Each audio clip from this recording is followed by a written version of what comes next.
Best ways to raise serotonin. This is a question that you could probably spend a lot of time on, and there's lots of different factors. So the first thing to know is that serotonin, we go backwards, is going to come from 5-HTP, which comes from tryptophan, the amino acid tryptophan. And the tryptophan oftentimes is coming from our diet. And so in the diet, obviously we eat and that goes to the gut. And in the gut, we have the gut microbiome. And those bugs in our gut are going to metabolize that tryptophan and help promote serotonin production. So your gut microbiome is very important to your mental health. And so we could look at a gut-brain axis contribution to your serotonin and raising your serotonin. And 95% of the serotonin in our body is actually in our gut. So if you don't have a healthy gut microbiome, your diet, you're not getting sufficient tryptophan sources, then you may have low serotonin. And medicine, often, when you have symptoms that they associate with low serotonin, such as anxiety, depression, more depression than anxiety, actually. So let's just stick to depression. Medicine would say, here, take Prozac, because it's a selective serotonin reuptake inhibitor.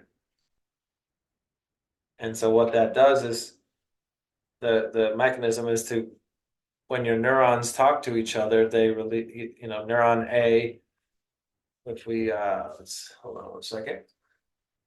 So if you've got neuron A here, talking to neuron B, A is going to release serotonin from its terminal, and it's going to cross this cleft and dock on neuron B, and then you have an action potential, which becomes a thought or a movement or whatever. And after the serotonin triggers the serotonin receptors on neuron B, they then are supposed to be reuptaken back in A, so you can go through this cycle again and again and again and again. Okay, so the selective serotonin reuptake inhibitors, these medications, what they come and do is they inhibit the reuptake. So they kind of block these serotonins from coming back to neuron A and restarting. And by leaving them, the idea is that by leaving the serotonin in the cleft, there will be more serotonin hitting neuron B and driving that signal. Okay, and in the case of serotonin and depression, increasing mood is what they're hoping for. The problem is that if you've got, gut issues or, tryptophan issues or any issues on these arrows, because what I didn't draw on these arrows is you need things to make the conversion of tryptophan to 5-HTP and 5-HTP to serotonin. You need different nutrients like iron and certain B vitamins and vitamin C and different things. And so there's various ways that you could have low serotonin that an SSRI isn't going to help you, right? So medicine looks at it as, well, there's just the reuptake's happening too quickly in the cleft, the serotonin's not there long enough, so you're depressed, it's not having its stimulatory effect. But if there's no serotonin to begin with because, say, you're iron deficient or because your gut's a mess, right? Then taking the SSRI is not going to help you because there's nothing there to prevent the reuptake of, due to the fact that way down the chain, you were deficient in a nutrient or your microbiome's a mess or your diet's deficient, say that, the drug has nothing to work on.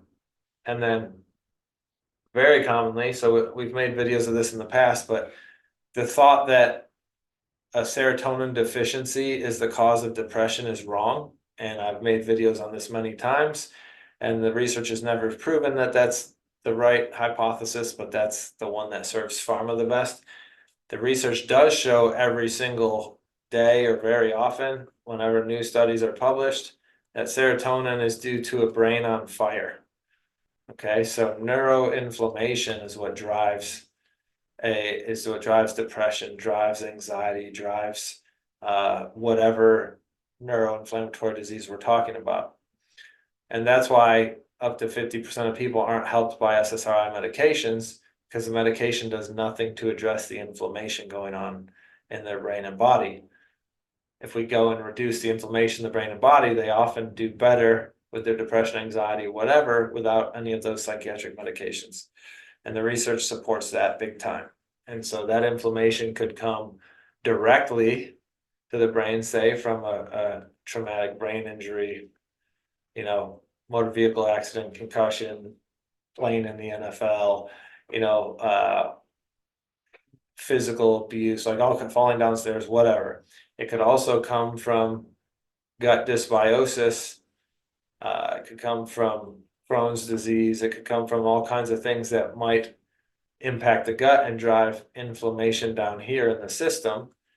And systemic inflammation eventually becomes neuroinflammation and then becomes a vicious cycle. And again, Prozac's going to do nothing for that. So the best way to raise serotonin is to have all of these different pathways optimal and healthy. So to have optimal nutrient status, and that's going to come from an optimal diet and a gut that can optimally digest and absorb that diet, and a healthy microbiome that can metabolize that diet, and round and round we go. So it's a total lifestyle approach is the best way to have optimal serotonin or dopamine or GABA or whatever neurotransmitter we happen to be talking about. So that's a great question, Kathy. And an ancillary question Annette asks is, how do you know if you have low serotonin? Is there a lab test? There is neurotransmitter testing currently in 2024, and it's done by urine typically. And as you might intuit, the urine is a long way from the brain.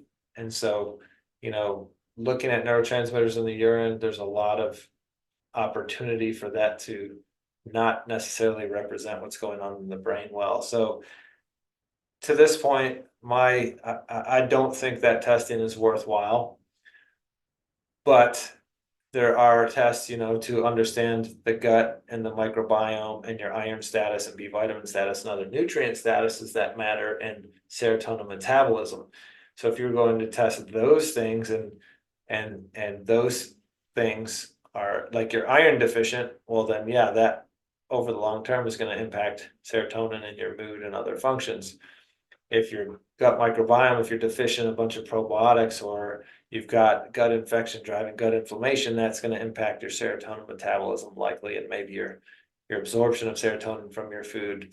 So, you could test those things to get an indirect idea of influences on the serotonin levels.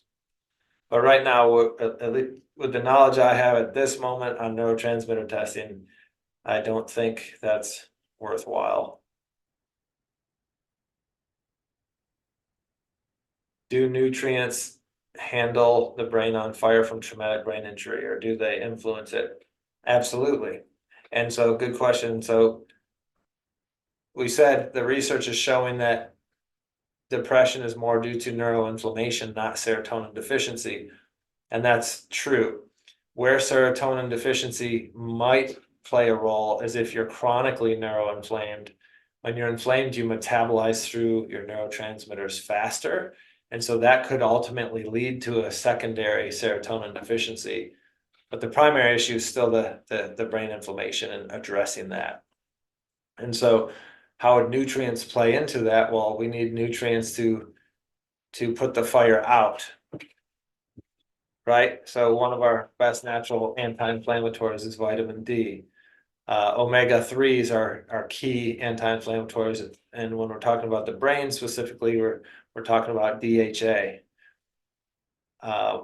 You know, we need B vitamins to prevent homocysteine from getting too high, and when homocysteine gets high, that's neuroexcitotoxic and kills neurons and damages brain. We don't want to be inflamed because that could drive autoimmunity, and I mean, there's tons, yes. So lifestyle, nutrition, supplements, nutrients, physical activity, all of these things influence brain health. I have a question. Are these things in your book? Yeah. Yeah, so this drawing is not, but I actually have this serotonin discussion in my book. What chapter was it? I believe it was chapter 4, but it might be chapter 5. So chapter 4 is on neuroautoimmunity and chapter 5 is on brain gut axis. So it's the serotonin discussion's in there, the neuroexcitotoxicity is in there, the dopamine's in there. So yes, and then in there are links to videos that I've done on the topic.